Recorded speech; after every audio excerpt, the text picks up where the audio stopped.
Action. I'm Mira Rubin here with you on Enlightened World Network, and today's topic is conflict and belief, and how we, through our beliefs, are willing to fight to the death, so to speak, and create all kinds of conflict, risk all kinds of conflict and separation because of our beliefs. So maybe we get to look at what the nature of belief is, and should be an interesting conversation. But before we get started, let's take a minute or two to get present. Let's take a deep breath in through your nose and hold it. And imagine clean, crisp oxygen flooding your lungs, flowing into your bloodstream, nourishing all your cells, all your organs, bringing vital life energy to your body and being. And as you exhale, exhale any tension, stress, negativity, fatigue. And now let's take another deep breath in through your nose and hold it. This time, imagine brilliant, bright light, lighting you up from the inside out, illuminating, electrifying, and energizing all your cells, all your molecules, your electrons, creating a brilliant beam of light and energy from your heart out into the world. And as you exhale, exhale any remaining tension, stress, negativity, fatigue. And now let's press our palms together. Vigorously rub your hands together to feel the friction, the pressure, the temperature, the motion, the tickling and tingling when you stop, and allow all those sensations to bring you present right here, right now, into this remarkable physical form that enables you to experience life. Welcome, welcome, welcome. So good to be with you this morning. Good morning, Rosalind. It's great to have you here with us and everyone else who's joining us. Today, we're talking about conflict and belief.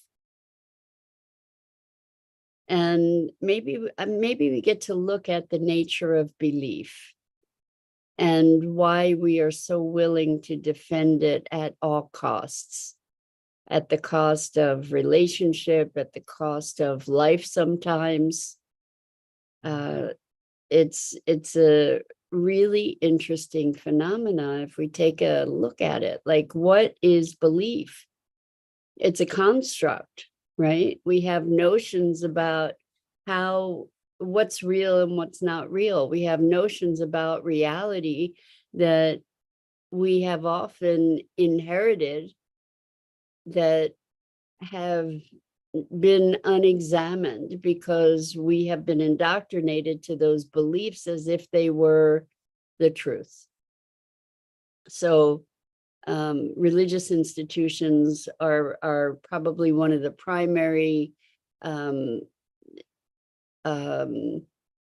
indoctrination devices or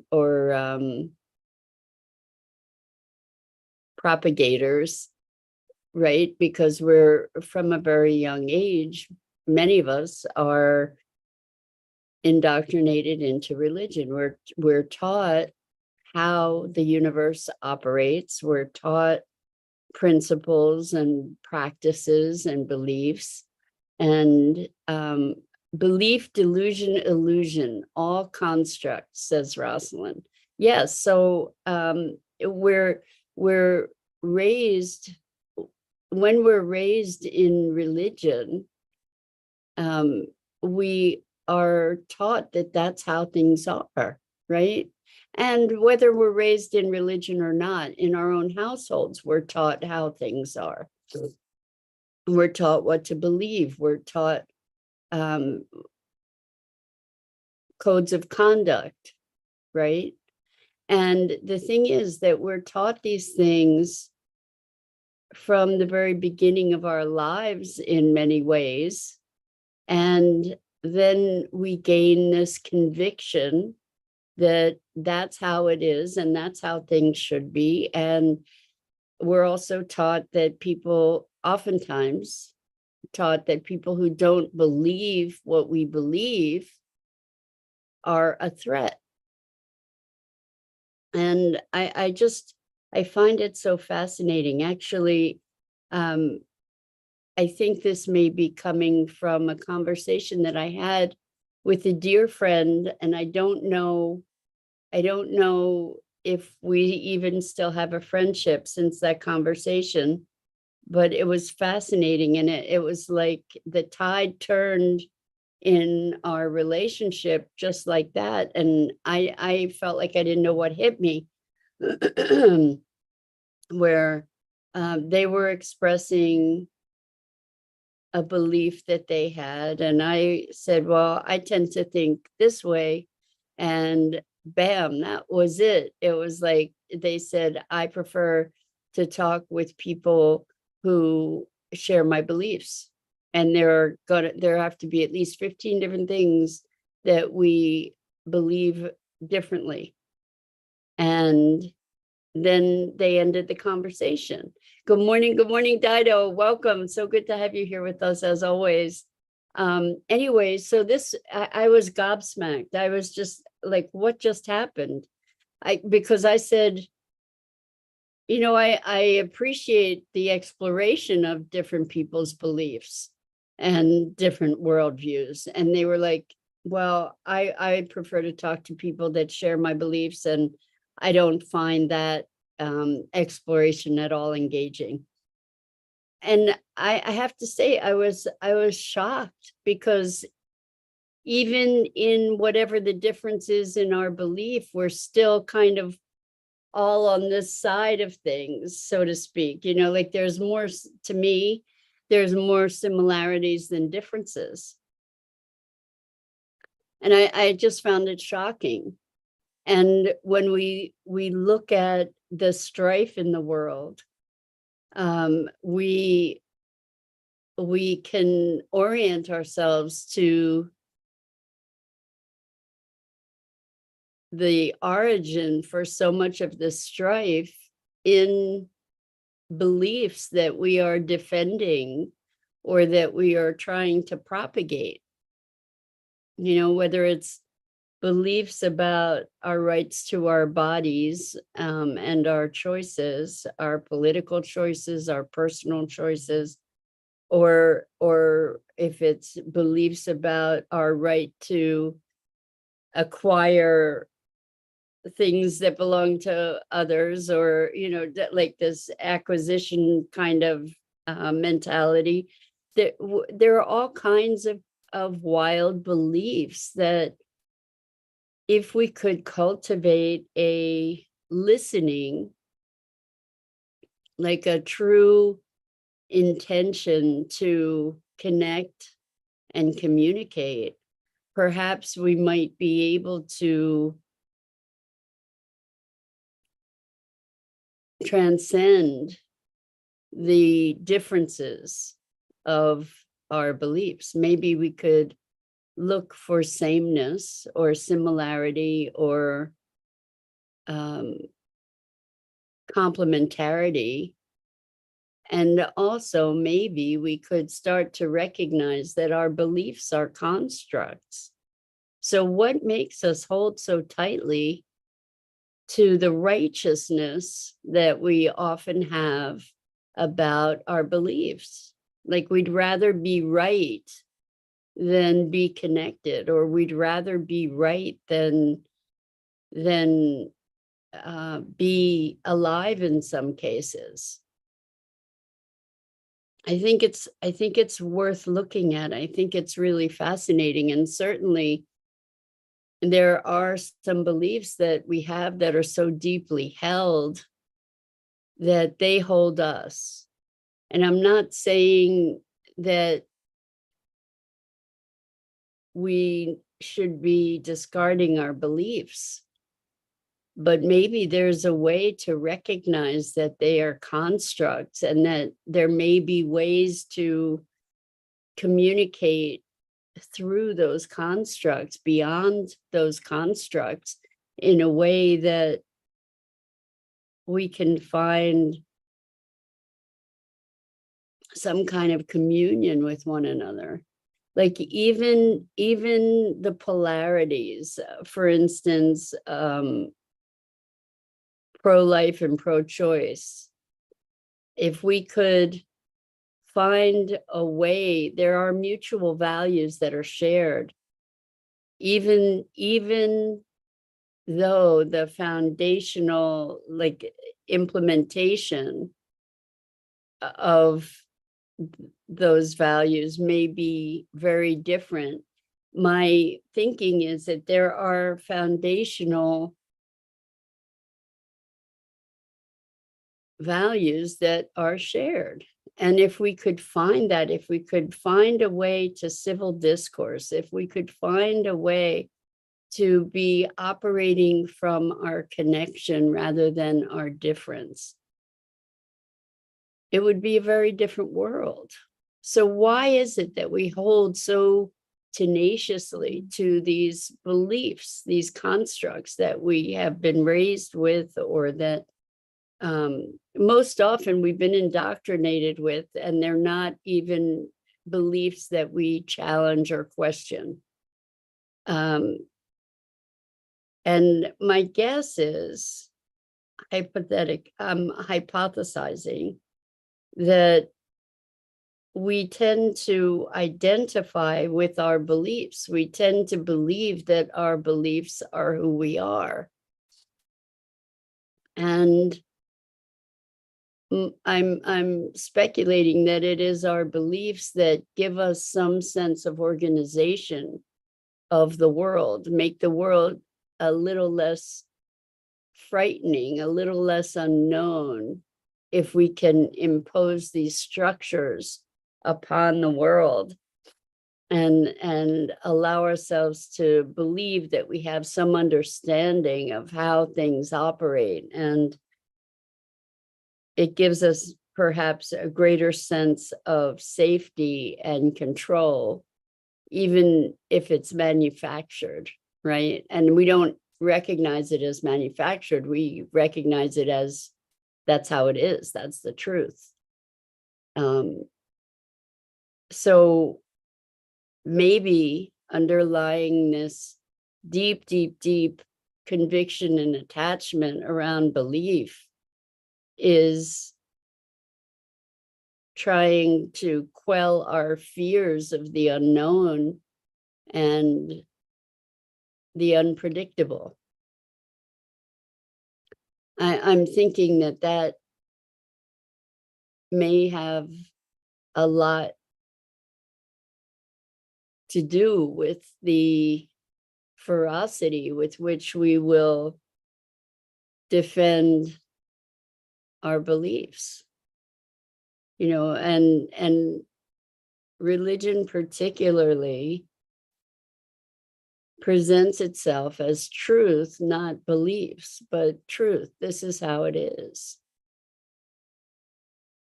And in such a way, like we're given the stories of our religious teachings in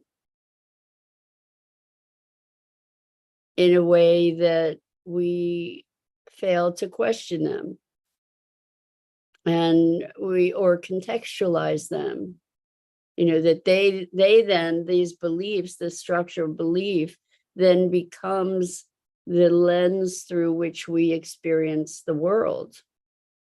And certainly lots of us have questioned our religious indoctrination and tried to create a context for understanding them. And yet there's this, because we are taught that this is reality from the time that we're young.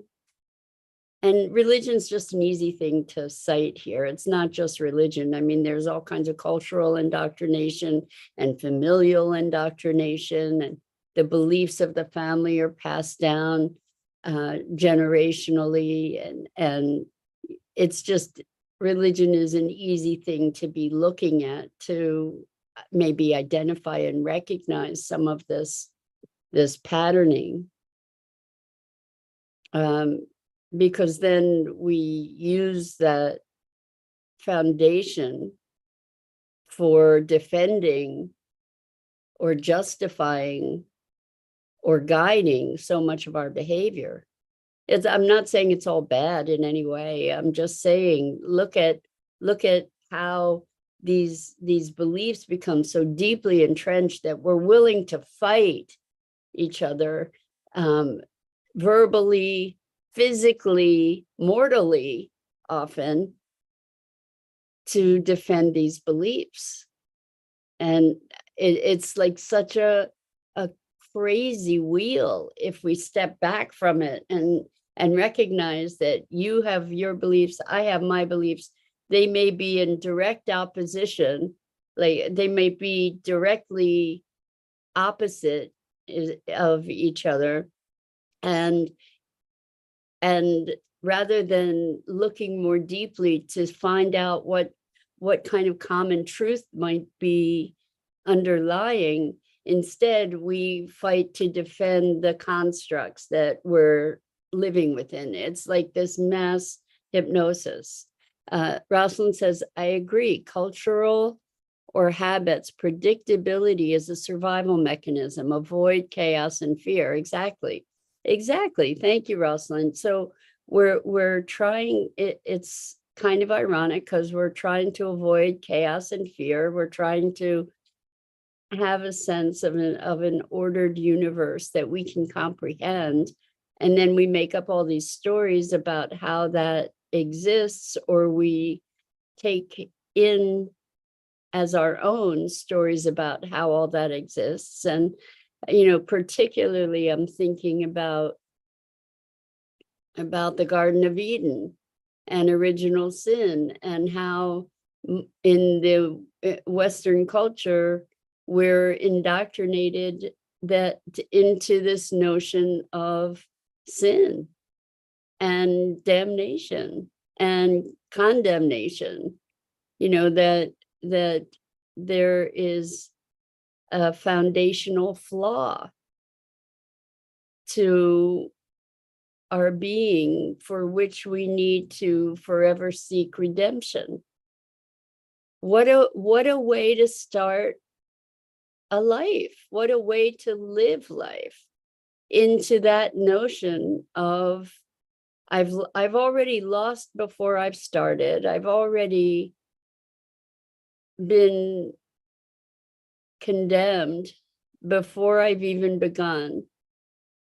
If we, for instance, accept the notion of original sin based on a story of people living in paradise and eating of the tree of knowledge. I mean, if we step back and we look at these stories, they are in so many ways the stories of fairy tales, right? The kinds of things that occur in the stories are the kinds of things that occur in fairy tales, right? And some of the fairy tales are really, really dire and also very deeply compelling, but we're not taught them as fairy tales, we're taught them as truth. These stories of our religions. And we're taught this is how it is. This is where we, from whence we came. And so I wonder, like, there's a cognitive dissonance when we step back and we look at our beliefs. And again, I'm just picking on religion because it's the easiest, most obvious arena. We each have traditions in our own families, which often show up as prejudices and cultural fractionation or fracturing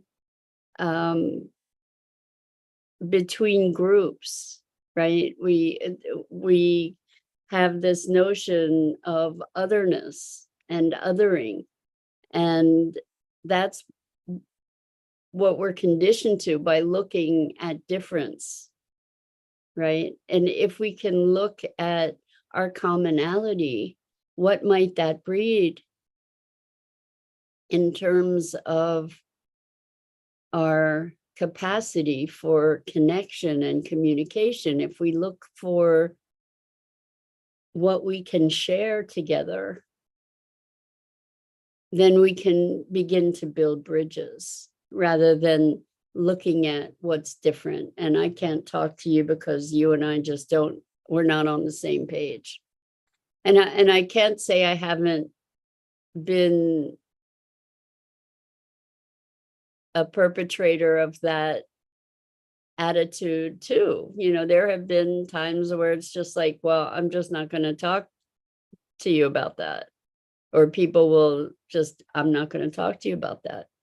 But I would imagine that there are people in our lives that we love who hold vastly different beliefs that we probably can't have civil discourse with each other about very easily. And yet we still can love them and we still can connect with them. And the question is, what is it? What is it that keeps us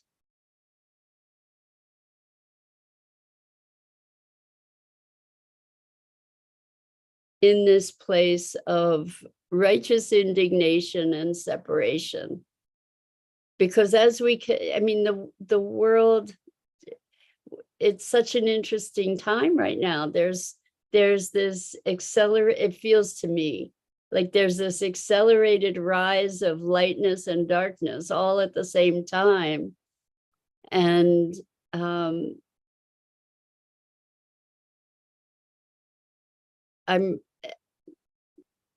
there's just an increase of velocity, it feels like, and we get to rise.